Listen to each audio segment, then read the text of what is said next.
The goal of our service learning project is to work with local night schools to provide tutoring for attendees' elementary age children. The tutoring would be done by students from our high school classes. To prepare our secondary students to tutor children, we would spend a week of class time at the beginning of the year teaching our students how to teach.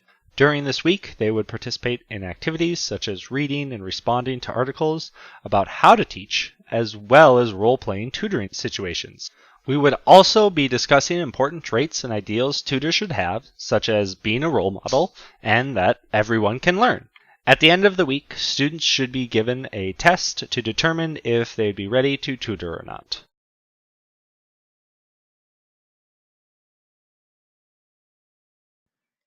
The assessment at the end of the first week is a traditional assessment. We decided to require a short response writing text that focuses on the teaching skills taught during the opening week of the semester.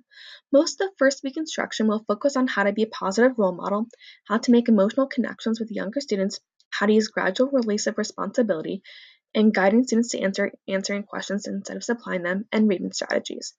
The short responses will allow students to demonstrate their understanding of these important teaching strategies. To accommodate students that do not have a strong background in language arts or are English language learners, their answers will not be assessed for the writing components of spelling, grammar, or organization. This assessment is about teaching, not writing. Additionally, students that require extra time will be able to continue working on the test while the rest of the class moves on to another activity. Once students pass the test, they will be ready to sign up for a tutoring date. When their tutoring date comes around, students will join the teacher at the night school and tutor for the duration of the night school class. After tutoring, our student will prepare a sharing activity where they will reflect on their tutoring experience and share their thoughts with the class.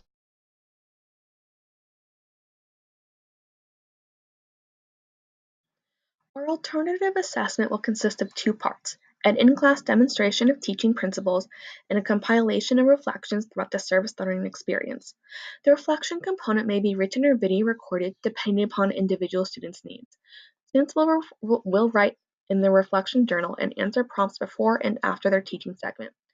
Students will be able to use provided prompts, but they will also be able to write about any part of the experience, allowing them to use their creativity and giving them the freedom to bring in experiences that might not have been anticipated by the teacher. The in-class demonstration will take place during a regular learning period and will be embedded within the regular curriculum. Each student will sign up for a day to demonstrate the principles and techniques taught at the beginning of the year. The demonstration will show the extent to which the teaching principles taught at the beginning of the semester were retained and applied. Students will also be expected to share a tutoring experience they had with a younger student and how they use techniques taught in a class in a real-world situation.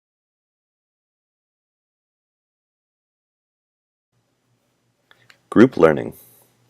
Designing this project gave the group insights into the importance of creating an inclusive project, designing it as a learning experience for all participants.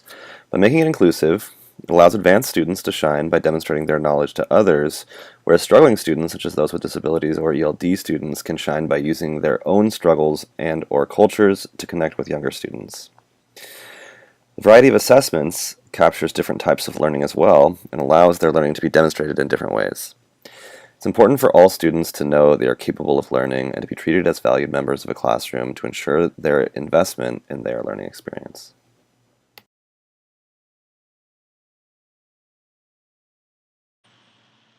The design of our project includes accommodations to address the needs of a diverse range of learners, including students with specific learning disorders, English learners, students from culturally diverse backgrounds, and gifted students. We've integrated language supports within the project to get students more comfortable talking with others and communicating purposefully. While the fundamental practices of teaching are being learned, a vocabulary word bank will be provided as a support for our English learners, but will be made available for all students. We will front-load vocabulary used for teaching and tutoring so that students can have practice using the words throughout the project. Short articles about role models and teachers will be given to students to read about, and a selection of more advanced articles will be an option for gifted and advanced students. When planning our methodology and assessment, we wanted to take into account the cultural diversity of our students. While some may be more naturally inclined to speak in front of others and teach their younger peers, we do not expect our classroom to be homogeneous in this regard. In anticipation of diverse learners, we've included accommodations in each part of our alternative assessment rubric.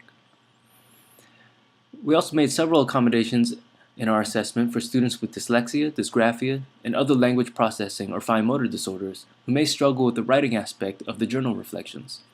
These students will be able to respond to the writing prompts using video recordings and will be allowed to dictate their reflection or record a conversational interview with a peer where they answer the same question prompts that other students are writing about. Our project is embedded with open-ended elements for our gifted students and those who crave more challenge. Students are given options regarding which writing prompts to answer, what content to teach, and questions to ask. Having a variety of choices available allows gifted students to match the project to their ability and is a characteristic of UDL. Neurodevelopmental constructs addressed by our project. Our service learning project will address almost every neurodevelopmental construct we learned about, some for the tutors and some for the tutees. Both parties will be able to hone and develop their skills in each of the following areas. Social cognition. Teaching is a job that requires acute social skills. Tutors must motivate, bond with, relate to, and get along with their tutees. They must demonstrate the qualities of a role model. Our secondary students may have never been in this position before, but they will likely be a role model to someone in the future. This will give students an opportunity to practice this social role. Memory. Tutors will have their memory tested in a couple ways. First, they must remember the teaching techniques that we covered during the first week of the semester, not just for the test at the end of the first week, but also so that students can apply these techniques when they actually go tutor. This will involve both short-term and long-term memory. Language.